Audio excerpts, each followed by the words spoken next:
Namaste. Welcome to Indian Knowledge Systems Primer Course for Children. In this particular session, we will try to understand the whole compendium of knowledge, which is otherwise called as Indian Knowledge Systems. We will try to understand it. It's a huge body of knowledge, so we will try to understand what all is included and how do we go on about labeling it so that we will know what exists where. That's the idea of this session.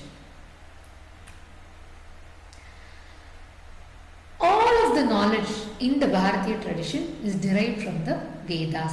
Veda is derived from the root word vid. Vid means to know something. That's called vid, implying that the subject of the Vedas is knowledge itself.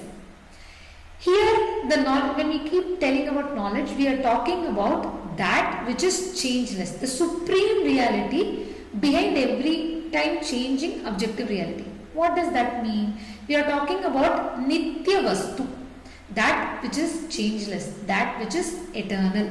We will try to understand it a little better as we go through the session.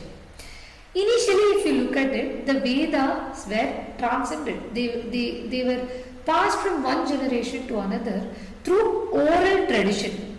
Later only they were followed by manuscripts or written on palm leaves.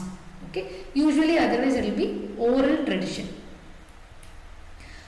If you look at the significance of Vedas, Vedas act as the sole authority. It's a big body of knowledge which acts as the authority.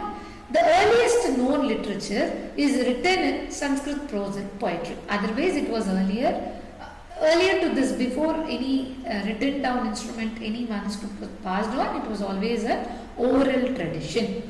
So this has remained as an authoritative and undisputed source of knowledge for millennia. That's the significance of the Vedas. Its influence also, if you see, it will span across religions, philosophies and even social customs. It includes all of this. It dictates all the practical aspects of these frameworks. It also has a very strong cultural and religious influence. They profoundly shape the Bharatiya culture.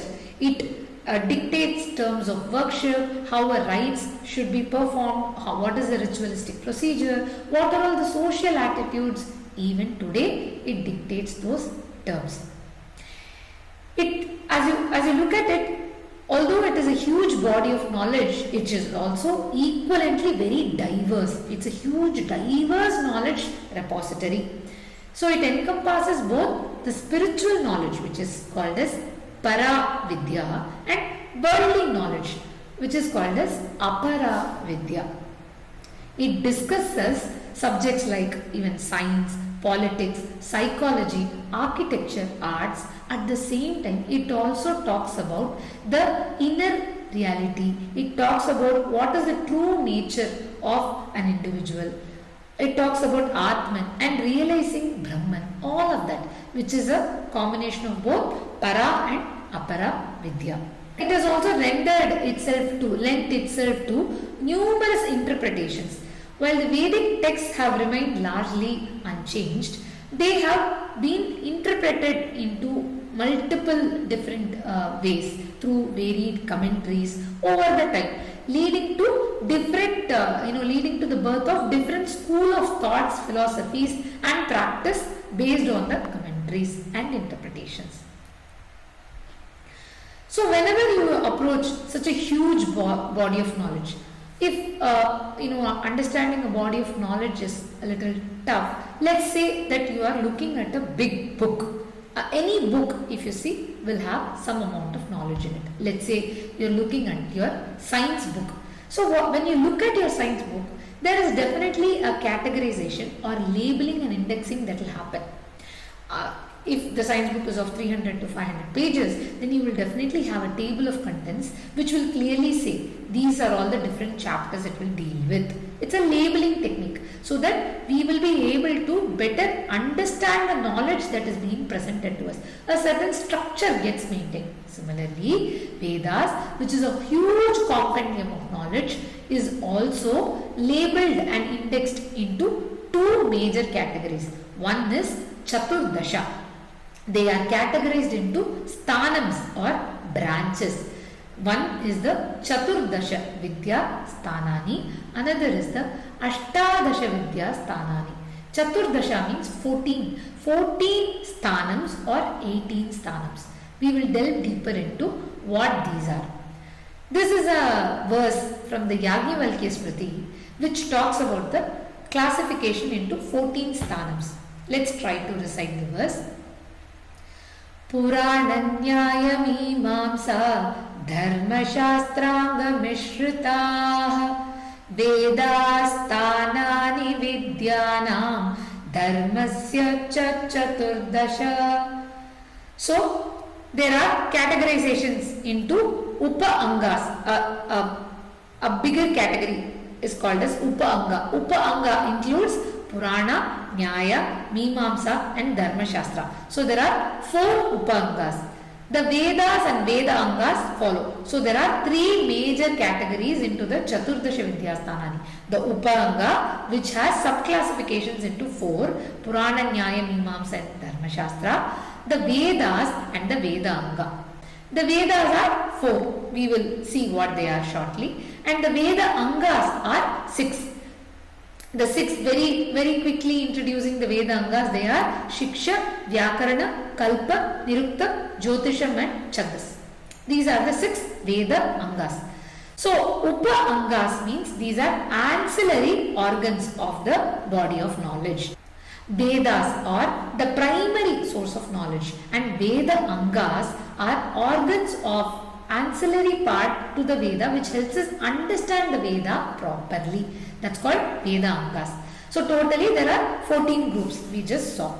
What are all the 3 major groups? 2 major categorization. One is the Chaturdasha Vidyasthanani. In the Chaturdasha Vidyasthanani, 3 major groups are there. Upanga, Veda and Veda Angas. Upa Angas are of 4 types or 4 subgroups. Vedas are again 4. Veda Angas are 6. Totaling to 14 sthanams or branches. So to explain the Ashtadasha Vidyasthanani, there is a referential verse that we use from the Vishnu Purana. We will try to recite. Angani Chaturo Veda Mimamsa Nyaya Vistaraha Puranam Dharma Shastrascha Vidyam Tash Chaturdasha Ayurvedo Dhanurvedo Gandharvaschaiva Tetrayah Arthashastram Chaturtantu Vidyam Yashtadashaivata. So here the groups being Upangas, the same set of Upangas that we saw in the Chaturdasha classification, which are Purana, Nyaya, Mimamsa and Dharma Shastra. So the 4 Upangas. The next group being the Vedas, which are again 4. The Veda Angas, which are again 6. But adding to this 14 are the Upavedas.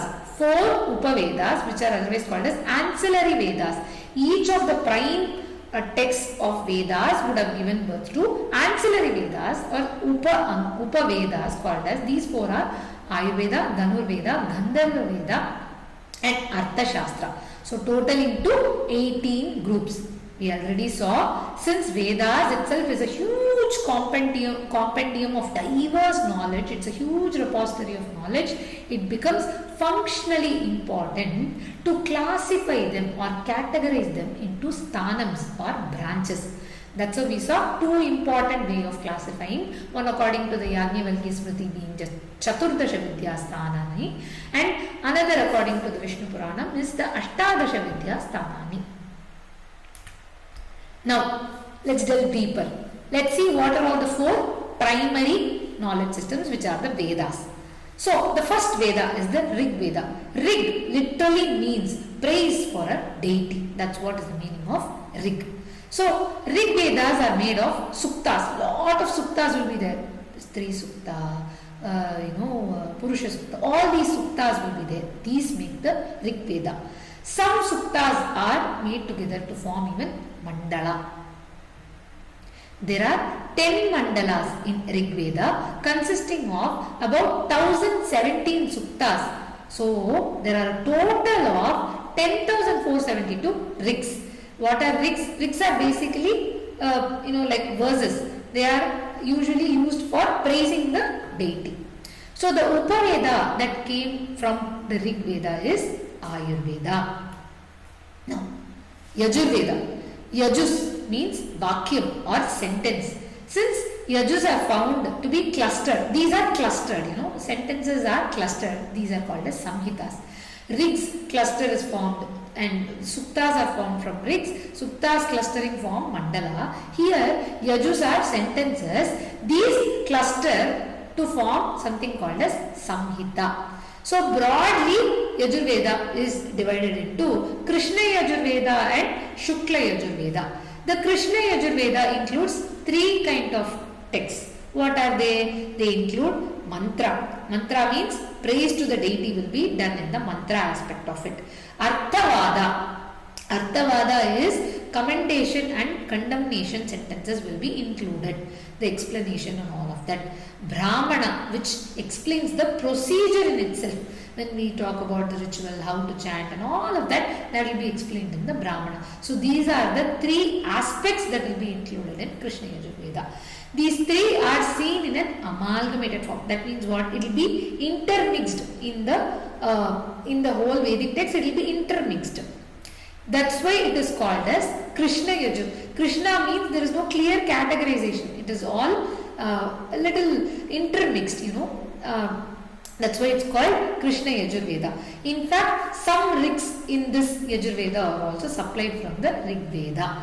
There is a part of Krishna Yajurveda, for example, that deals with the details of yaga or sacrifices, yajna. These are usually given from the Taittiriya Samhita. What is a Samhita? Clustering of Yajus. Yajus means sentences. So clustered sentences. So some clustering which talks about yajna processes, sacrificial processes is called as Taittiriya Samhita. There are 7 kandas. Kandas are subgroups. Adhyayas are chapters. 44 adhyayas and 635 anuvakas are further groupings inside an adhyaya in Taittiriya Samhita. So this is a small introduction to the Krishna Yajurveda aspect of Yajurveda itself. Why is it called Krishna Yajurveda? Because the mantra, the arthavada, the brahmana, that is the praise to the deity, which is the mantra, the commendation and the commentaries and all of that, the arthavada and the brahmana, the procedural aspect of things, all these will be intermixed, interwoven in Krishna Yajurveda. If you take up Shukla Yajurveda, it also includes these things. It includes the mantras, but these are clearly demarcated. That's why it's called as Shukla, which is why it has the prefix of Shukla. Shukla Yajurveda has 2 versions. First we saw Yajurveda. From Yajurveda came the grouping of Krishna Yajurveda and Shukla Yajurveda. In Shukla Yajurveda, there are 2 versions. One is called as the Madhyandina Pata. Another is called as the Karma Pata. But they are quite similar as well. It is usually pertaining to the regions where they are coming from. Upaveda from Yajurveda is Dhanurveda. Everything about warfare and archery, all this comes in Dhanurveda, which is a Upaveda of Yajurveda. The third Veda, we are now talking about the 4 types of Veda. The third Veda is the Sama Veda. Sama means to literally sing, and the rigs we already saw, no? The rigs are arranged such that it would become a Sama. Have you heard Sama Veda recitation? It will be very pleasing to the ears. It will be more like singing than chanting. So most of the mantras are borrowed from the 8th and the 9th mandalas of Rig Veda. The Sama Samhita here is also divided into 2 parts, Purvachikam and Uttarachikam. A group of rigs is also called as Archikam. There are 6 adhyayas in Purvachika and 9 in Uttarachika. These are some subgroupings that are present in Samaveda. How we saw what is a rig, what is a mandala, what is a samhita. Similarly here there is an Archikam. Few rigs when they come together they are called as Archikam. They are called as Archikam. And here there are Purvachikam and Uttarachikam. In Purvachikam there are 6 adhyayas, chapters, and 9 in Uttarachikam, 9 chapters in Uttarachikam. So, since Samaveda is all about singing, the Upaveda would be Gandharva Veda. That is the Upaveda for Samaveda. Next is the last Veda is called the Atharva Veda. Atharva Veda, if you see, is a blend of prose and poetry. It is divided into 20 kandas, 736 suktas and 5918 mantras, especially in the Shauna Shaka. Shakas are certain recensions. So there are 1200 mantras of the Samhitas. These are all borrowed from Rig Veda. These are some factual information. The Upaveda of Atharva Veda is that of Arthashastra. Arthashastra deals with polity, governance, economics of things. So Arthashastra is the Upaveda for Atharva Veda. Now let's talk about how the propagation of the Vedas happened. If you look at both the Chaturdasha and the Ashtadasha Vidyasthanani, Vedas occupy the first place. Okay, so out of the 1130 branches, only 12 to 13 are available. These are called shakas. There are only 12 to 13 branches are available now. Maharishi Vedavyasa has been the proponent for classifying it into 4 branches. He consolidated everything and he classified the Vedas into 4 main branches. That's what we saw as Rig, Yajur, Sama and Atharva Veda. All these 4 Vedas, this classification were given to his 4 prime disciples. So Rig Veda was given to Paila Rishi. Yajur Veda was given to Vaishampayana Maharishi. Sama Veda was given to Jaimini. And Atharva Veda was given to Sumantu. So Maharishi Vedavyasa classified the Vedas into 4 branches and taught each of the Veda to 4 of his prime disciples, and thereon it got handed down to us intergenerationally. Now we have seen the Vedas, the 4 Vedas, the Upavedas, a brief introduction to the Upavedas also we saw. Now what are Veda Angas? We already saw there are 6 Veda Angas. Veda Angas are nothing but organs to Veda itself. So Veda Angas are classified under the Smriti class of literature. They are considered as Smriti. And Smriti means Smriti is open to change. They will keep on changing with time. Shrutis don't change. So and are significant to gain complete knowledge of the Vedas. They help in attaining to a complete knowledge of the Vedas. They help us understand the Vedas better. That's why we have Veda Angas. We saw there are 6 Veda Angas. First is Shiksha. Shiksha is the science of pronunciation. Second is Kalpa, practice of Yajnas and Yagas. These are Kalpas, all the procedural aspect of how to conduct a Yaga, Yajna, all that is given in Kalpa. Third is Vyakarana, which is grammar, construction of words and knowing their primary meaning. All this is included in the Vyakarana aspect of Vedanga. Fourth is Nirukta. Nirukta is semantics and thesaurus, meanings of the word according to the Vedic context, how to attain to the meaning. All this would be given in the Nirukta aspect of it. Chandas is prosody or the metrical composition and Pata Paddhati of mantras.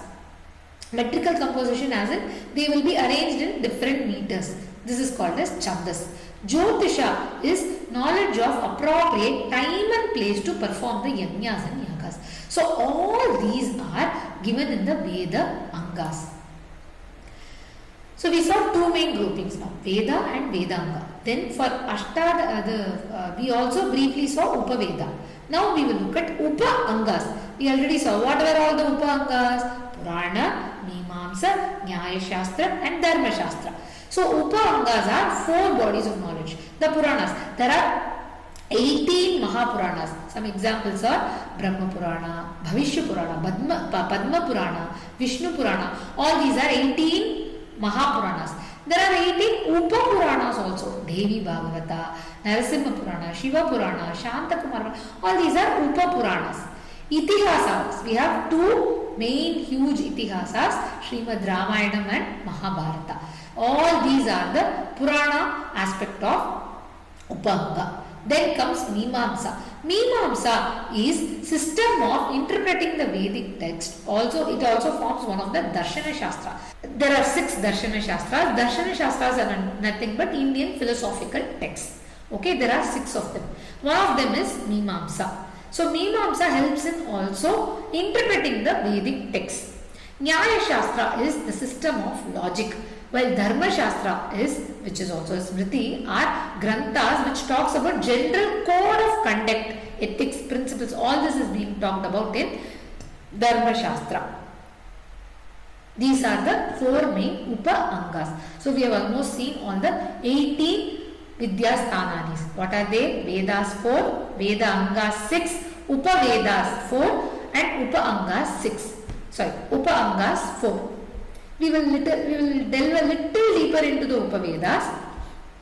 What are all the Upa-Vedas we saw? Ayurveda, Dhanurveda, Gandharva Veda, Arthashastra. Ayurveda comes from Rig Veda, Dhanurveda comes from Yajur, Gandharva Veda from Samaveda, Arthashastra from Atharva Veda.